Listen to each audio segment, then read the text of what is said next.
Hey, it's Teresa G coming in from her cluttered kitchen, and it's Tip Tuesday. That's right, I said Tip Tuesday, not Tool Tuesday.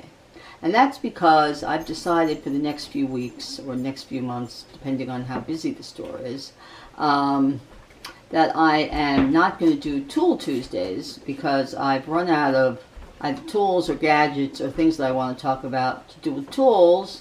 I mean, if I come up with one, then there'll be a surprise Tool Tuesday. But if not, then there'll be a Tip Tuesday every week. And if there isn't a Tip Tuesday because I'm too busy, too tired, whatever, then there will be at least a video with a recipe or something else, a meal plan, meal prep, something during the week. I will not forget you, my subscribers.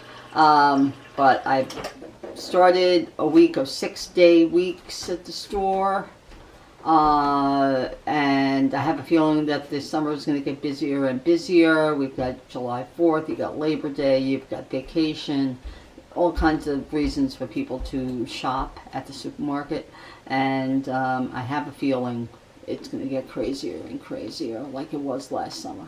So I may only have 1 day a week to get these things done. And so so that's what I'm going to do, okay? This week, I've got a tip for folks who are Instant Pot lovers. I came up with this idea about a week or so ago, and I think it's genius, and maybe you will too. Especially if you thaw anything, any raw food in the Instant Pot. Mainly raw things. But this annoying habit.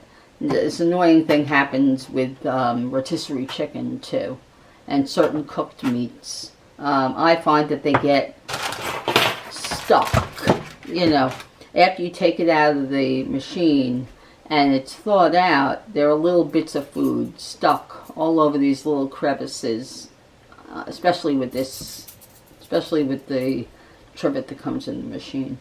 But also, if you use one of these steamer baskets with this fine mesh, all right, little bits of food get stuck in it. So I came up with a great idea, and it's called parchment paper. Hey, we use it in the air fryer so that we have less mess. Why can't we use it in the Instant Pot? We can, and I'm going to show you how.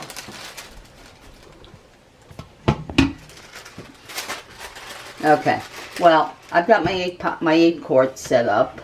I'm going to thaw 2 packages of boneless, skinless chicken breast for tomorrow night. And I thought I would show you exactly what I do when I thaw things now. Okay, I am not going to use that. I just wanted to show you, for example, that it does work whether you use one of these pre-cut sheets or a roll, you know, a piece off of a roll. Either way it works, either with this or this.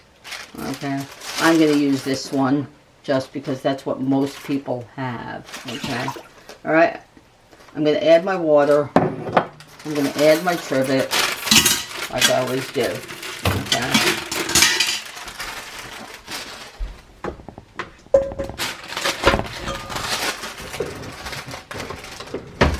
Okay. Alright. Okay. So, water, trivet. Okay. And then, of course, your parchment paper. Okay. Now you open up your package of meat. You put it in.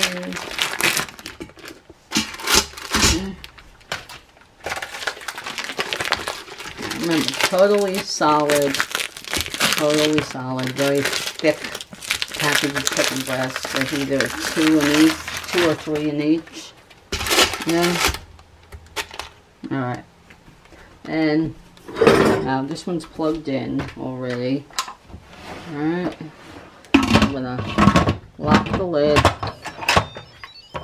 Okay, Now, depending on which model you have, all right, this is a Duo Plus, you're going to either have a pressure cook button. Now, with the Duo Plus, it's over here. Okay, with the Duo and the Luxe, it's a manual button. It's like over here or over here. Okay? Alright, so I'm going to press pressure cook. I want 1 minute. Alright, so go up or down to get to your 1 minute. Alright, make sure that the sealing, that the vent is locked. Okay? Of course, before you even lock the cover, make sure your sealing ring is in the correct spot. I did that before we filmed. Okay? And make sure there's nothing stuck in that little silver thing underneath the thing, and you have that little clear plastic thing on the pin, on the underside of the pin to hold the pin in. Okay, just make sure all that's done, of course, in your daily cleaning of the Instant Pot. That way, when you do go to cook, you don't have to worry about any of that stuff. Okay, so all right, got it set for on. Now it says on. Of course, as we know, with all Instant Pot cooking, we got to wait for it to start counting, and it won't do that until the pin comes up. Okay, so we'll be back in a minute or so. We'll be back in a minute or so when it starts doing that. Okay. Okay, so the pin is up.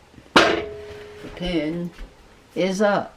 Okay, it's gonna say 1 minute any second, and then it'll count down and it'll beep.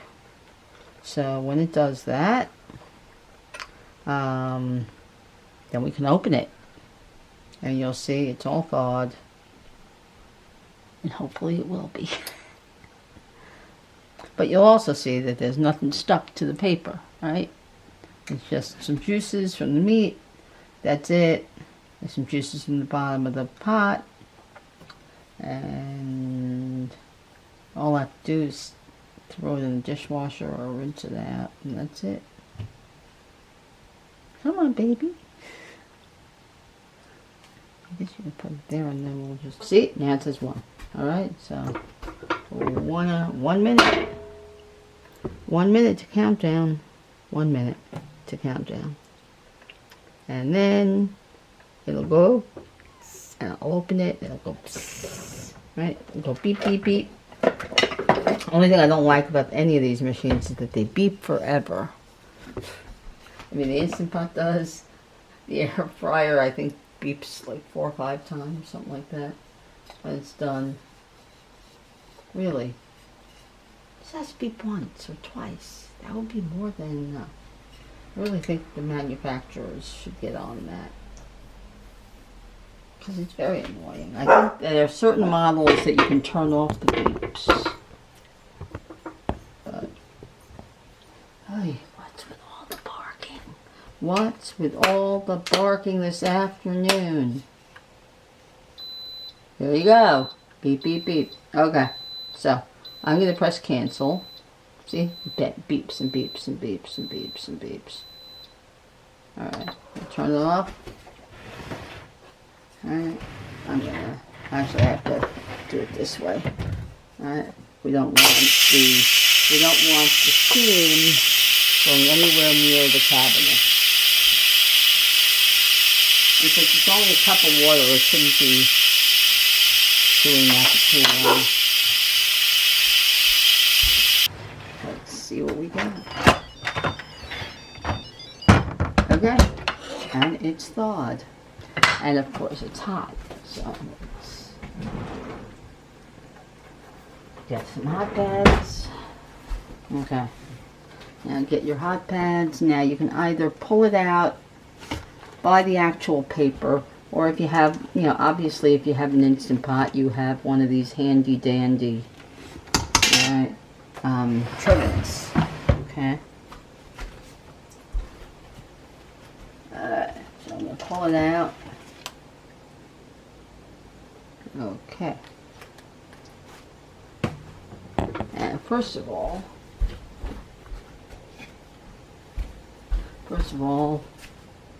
it's not totally thawed, but it's thawed enough that, now see, if I'd done it for 2 minutes, obviously it would be more thawed. But, okay, I'm not going to try to pull them apart, but they are, I mean, this one's, alright, I should have done 2 minutes. But that's not what I'm trying to show you anyway. I'm trying to show you that because it's on the paper, right? There's nothing on the trivet, right? And there you go. Nothing on the trivet except this tiny bit. But really there's nothing on the trivet. See, all this kind of stuff that drives me nuts. I'm not an anal person, or obsessive, but this does drive me a little nuts.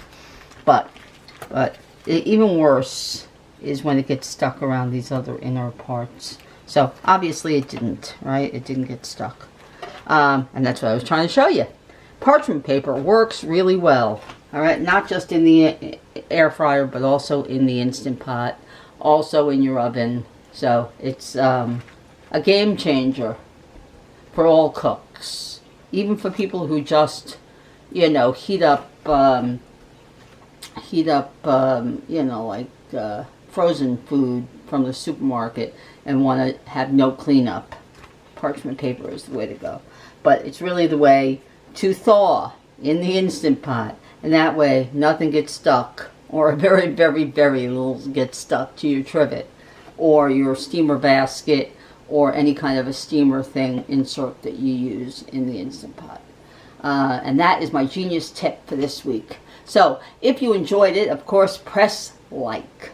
And please subscribe to my channel and press the little bell. And we'll have more Tip Tuesdays to come. More tips, more recipes, more fun in Reese's Cluttered Kitchen. Bye.